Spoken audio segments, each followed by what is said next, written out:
what's going to happen next. There he goes.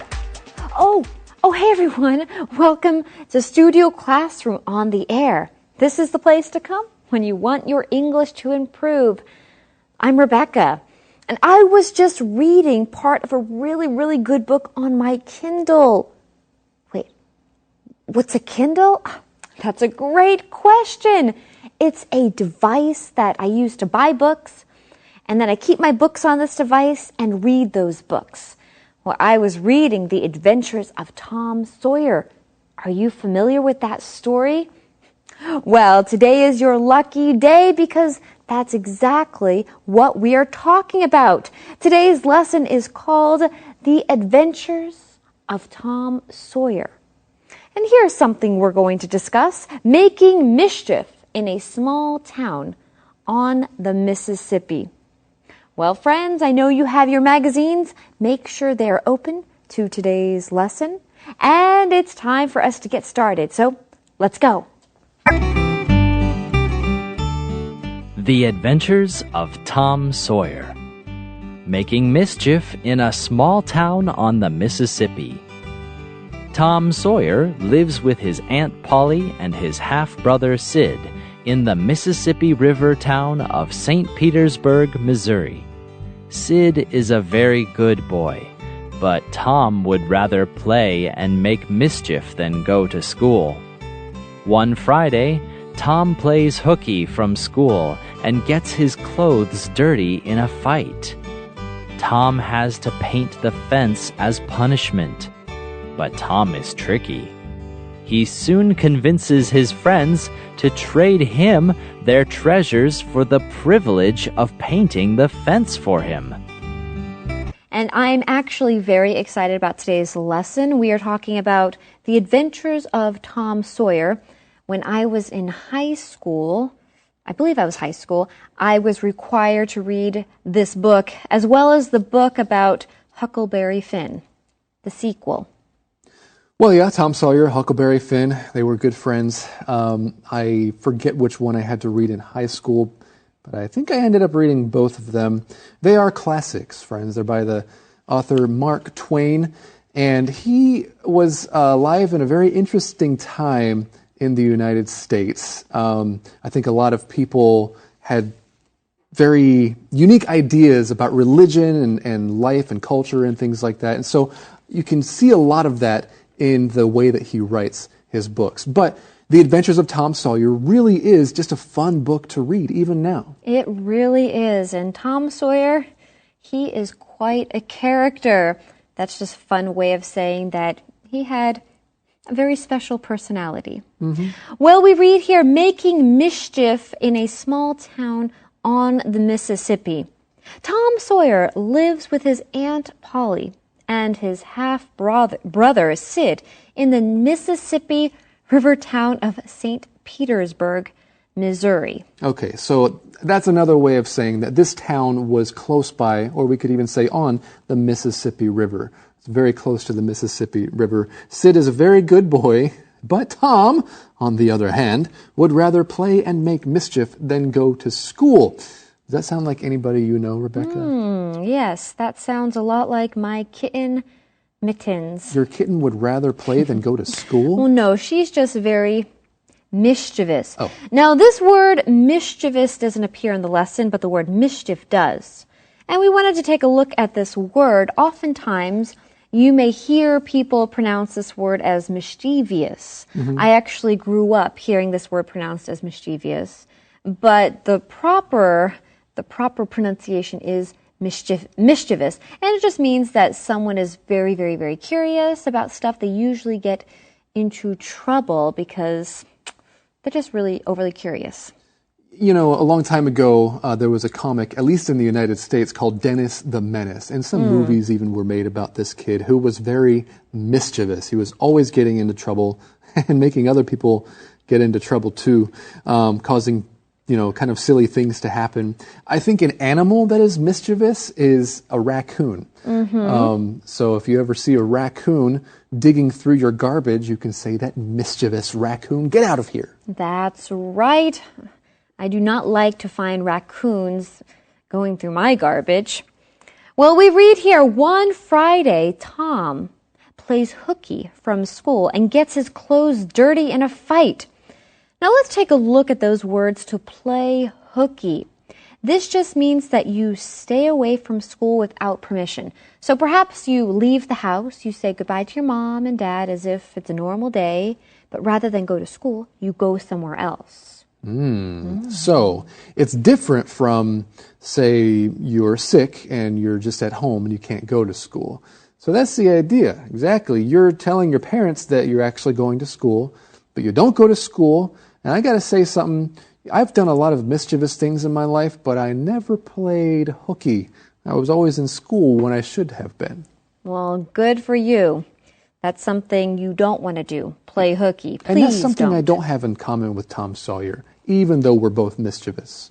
So you may have other things in common with Tom Sawyer. Yeah, sure. But just not playing hooky. Well, that's good. Something to be proud of. Well, we read here, Tom has to paint the fence as punishment. But Tom is tricky. Now, there's a related word that we want to talk about, and that is the word cunning. Tom is very cunning. This just means that one is very clever at planning something, especially by tricking people. So Tom Sawyer is a very cunning person. That's part of the adventure. We read here, he soon convinces his friends to trade him their treasures for the privilege of painting the fence for him. Okay, so painting the fence is a punishment, but he's getting his friends to think that it's a good thing, that they should want to do, and they're going to give him their own treasures. What kinds of treasures? I'm glad you asked. Some of the treasures that Tom received included like a dead rat or a dead mouse, a one-eyed cat of some sort, some marbles. Wow. Special treasures. Kids are interesting indeed. Okay, well, later we're going to learn about some other character in this story who is part Native American. Let's learn about how to talk about Native Americans in the Info Cloud. Hello and welcome to Info Cloud. I recently attended a leadership conference. Joe, have you ever heard of the phrase, your vibe attracts your tribe? I have. It means that your personality will attract a group of people who are similar to you. One of my friends mentioned that using the word tribe might be a little bit offensive to Aboriginal people. I've heard the same, Rex. Terms related to indigenous peoples can be difficult. Let's look at some terms commonly used in North America. In the U.S., people used to refer to native peoples as Indians or American Indians, which came from explorers believing they were in the East Indies. Over time, this term has been replaced with Native American, but you'll find people who still use American Indian. Notice that Aboriginal is never used to describe Native Americans. This term is typically limited to native peoples outside of the Americas. There are also some different terms used in Canada. Native peoples in Canada are called Indigenous peoples. This includes 3 different people groups: First Nations, Métis, and Inuit peoples. Although the word Indian is not as common, both the U.S. and Canada still use it in legal documents related to Native people groups. Hey everyone, welcome back to Studio Classroom, where we are learning about Tom Sawyer. Now, we already learned that Tom Sawyer is rather mischievous.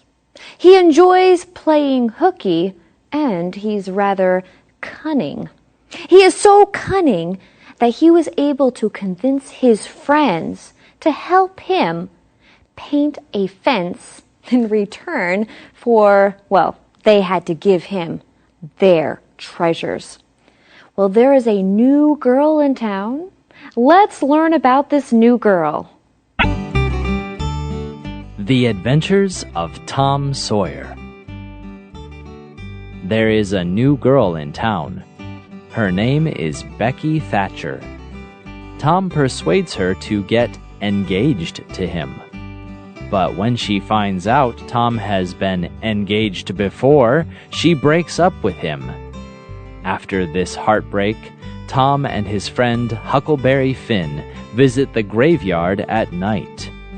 There they witness the murder of Dr. Robinson by Injun Joe, a mean man who is part Native American. Joe blames his drunken friend Muff Potter for the crime, so Muff is arrested and put in jail. Tom is scared of Injun Joe, so he doesn't say what he knows, but he feels very guilty. Well, we meet a new girl. Her name is Becky. We read, there's a new girl in town. Her name is Becky Thatcher. Tom persuades her to get engaged to him. But when she finds out Tom has been engaged before, she breaks up with him. Oh, children. I know. Perhaps we could call this puppy love, when really young kids seem to be in love or they think they're in love. We have that phrase, oh, it's puppy love. And that's why you see the quotation marks around the word engaged there, because these kids are really young. They're not really getting engaged to be married. They're just kind of playing like that because maybe that's what they see adults do. That's right. After this heartbreak, Tom and his friend Huckleberry Finn visit the graveyard at night. Now, we see this word graveyard in our lesson, but we want to talk about a related word, and that is the word cemetery. Now, usually these words are used interchangeably, which means that they can be used in place of the other one. However, graveyard is often used when you're talking about a burial ground within a churchyard. Oh, is that the difference? But a cemetery could be kind of anywhere, a big plot of land that has a lot of tombstones, a lot of people were buried there. But that's a good way to make a distinction between these words.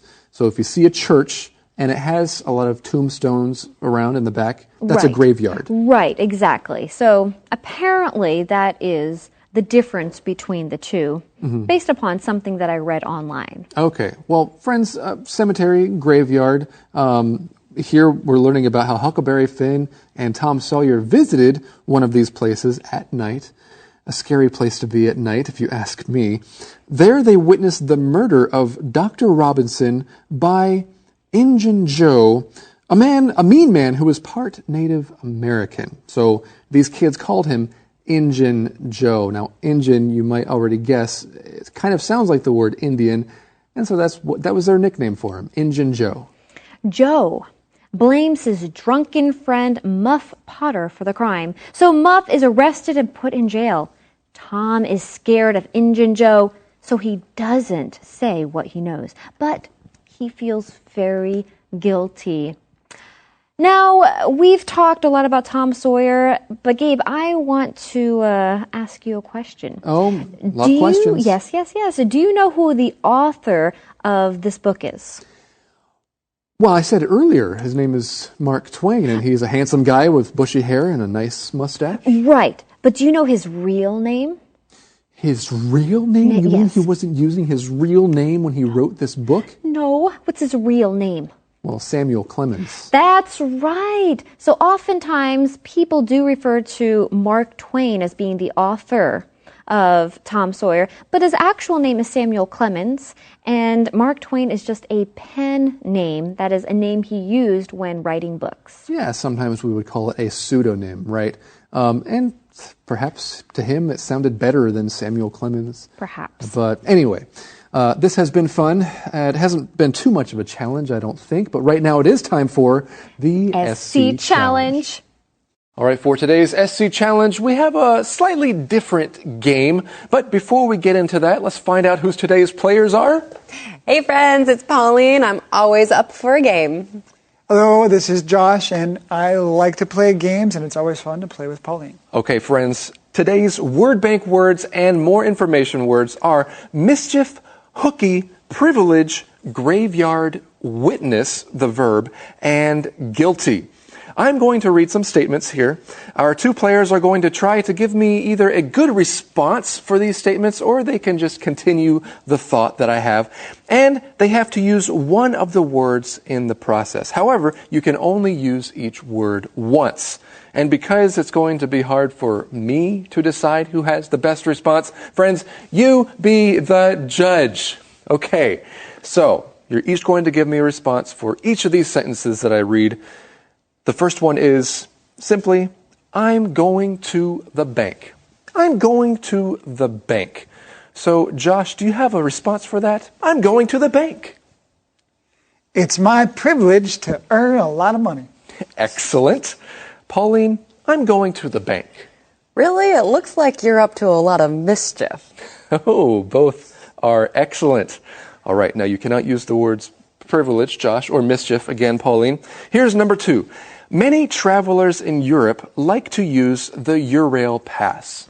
All right, many travelers in Europe like to use the Eurail pass, Pauline.